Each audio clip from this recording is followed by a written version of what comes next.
کو تمام کی تمام نعمتیں عطا فرما دی. میں اس کو آسان کر عرض کرنا چاہتا ہوں. ایک ہوتا ہے تھوڑا، عربی میں اس کو کہتے ہیں قلیل. ایک ہوتا ہے زیادہ، عربی میں اس کو کہتے ہیں کثیر. اور ایک ہوتا ہے نسبتاً زیادہ، اس کو کہتے ہیں اکثر. اور ایک ہوتا ہے انتہائی زیادہ، اس کو کہتے ہیں اوسط.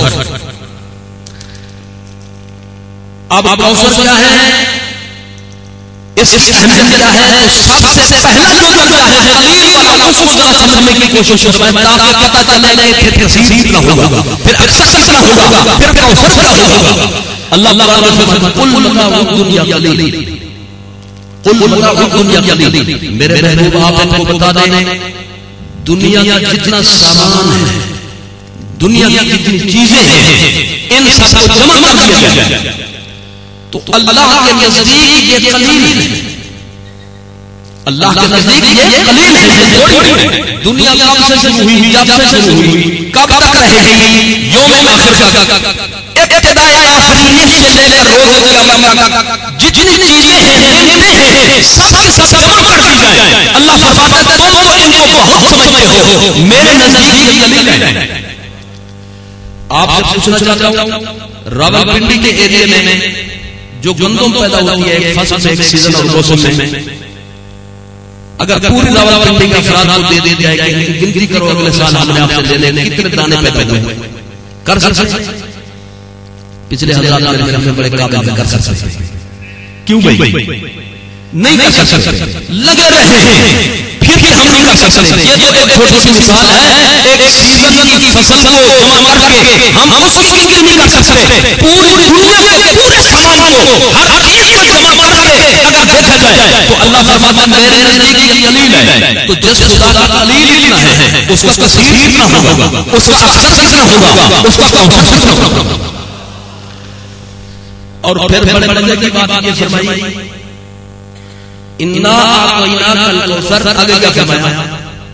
فصلی لربک وانحر. میرے محبوب اس کے بدلے میں آپ میرے لیے نماز پڑھیں اور قربانی بھی کریں. آلے کے حضرات جانتے ہیں اور جو تھوڑا بہت قانون سے واقف ہیں ان کو بھی معلوم ہے جب ہبہ کیا جائے کسی کو، یعنی بخشش کی جائے، کوئی چیز جائے مفت میں، اگر اس سے بدلے میں کوئی چیز لے لی جائے تو وہ ہبہ پکا ہو جاتا ہے، نہ قابل واپسی ہو جاتا ہے. اب اللہ تعالیٰ نے اس مسئلے کی وضاحت کی میرے محبوب میں نے آپ کو دنیا جہان کی آخرت کی تمام نعمتیں عطا کر دی. شاید کسی کے دل میں کبھی یہ معنی نکلے، کبھی یہ اندمہ اور مفہوم ہے کہ اللہ دے کر واپس بھی تو لے سکتا ہے. تو میرے محبوب اس کے بدلے میں نماز بھی پڑھ دے، قربانی بھی کر دے، تاکہ ہبے کا جو اصول ہے اس کے پیش نظر یہ عطا ایسی پکی ہو جائے کہ نہ قابل واپسی. اب اگلی بات یہ تھی اللہ نے اپنے محبوب کو دے دیا. اب کچھ ہوں گے خوش ہونے والے اور کچھ ہوں گے چڑ کھانے والے، جلنے والے، حسد سے اور اناد سے کام لینے والے.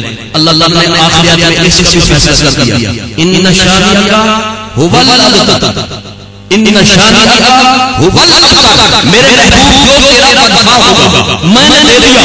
اب اس کو چڑ ہے، اس کو اناد ہے، اس کو بغض ہے، اس کو حسد ہے، وہ نہیں چاہتا کہ تیری شان اتنا بلند ہو تو میں اس کا ذکر خیر ہمیشہ کے لیے بلند کر دوں گا. بلند اس کو رکھوں گا جو تیری یاد منائے گا، بلند اس کو رکھوں گا جو تیری شان پر خوش ہوگا. اس کا مطلب کیا ہوا؟ سنی مرد ہدایت زندہ ہے اس لیے کہ یہ آپ آقا کی سامان میں یہ پیدا ہوا، اس لیے اپنی زندگی کے ہر لمحے کو صرف کر دیتا ہے. اور اللہ کا یہ وعدہ ہے میرے محبوب جو مجھے بلند کرے گا میں ہمیشہ اس کو زندہ کروں. انا اعطیناک الکوثر. الکوثر کے حوالے سے یہ بات واضح ہو گئی. اللہ تعالیٰ نے دنیا جہان کی ہر نعمت اپنے محبوب کو دی.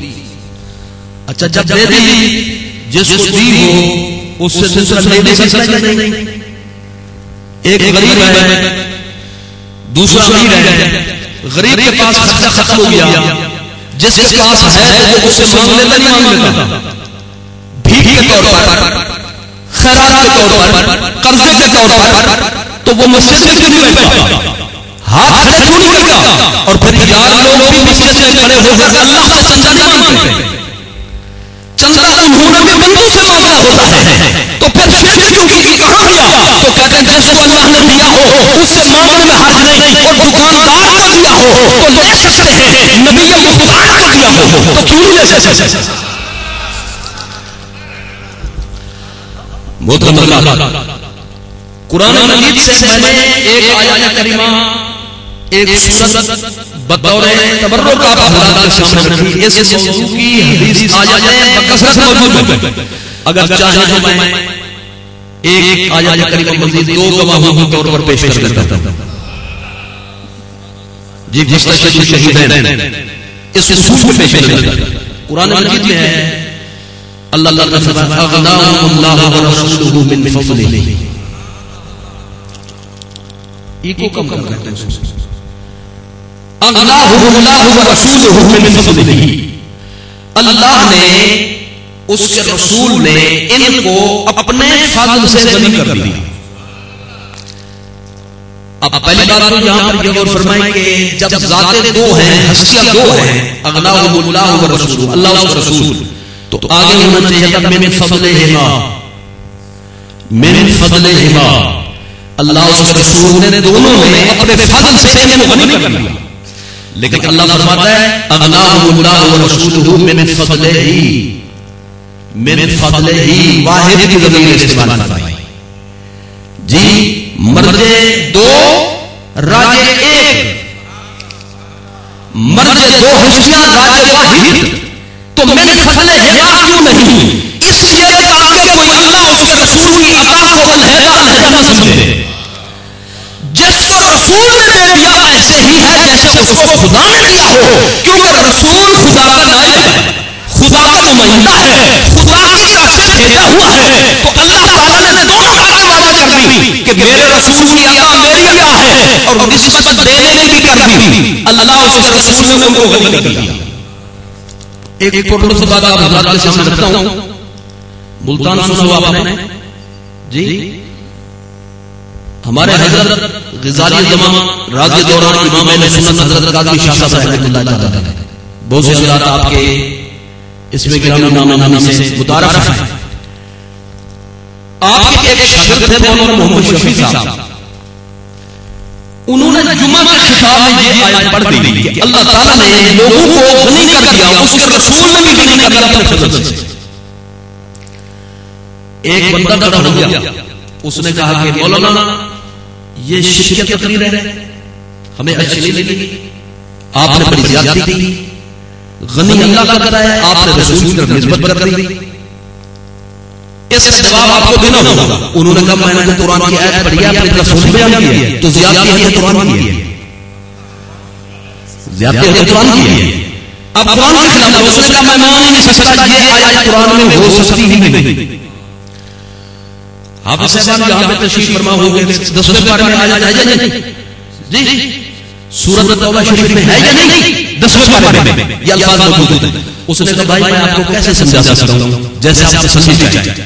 کوئی فیصلہ مقرر کرنا ہے، قرآن شریف کھول لیتے ہیں، وہ آیت دکھا دیتا ہے، میں دکھا دیتا ہوں. وہ اگر کہتے نہیں ہے تو میں ہار گیا، آپ جیت گئے، اور اگر کہتے ہیں تو پھر تو مان لیں گے. اس نے بالکل مان لوں گا. اس نے کہا صالح اور فیصل مقرر.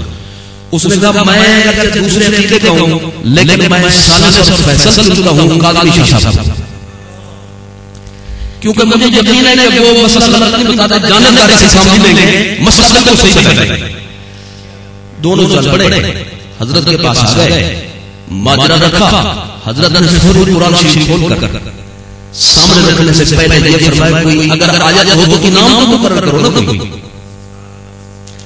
اس دور میں یعنی آج سے 50-60 سال پہلے کی بات ہے، اس نے کہا میں 50 روپیہ دوں گا اگر آیت کریمہ ہو.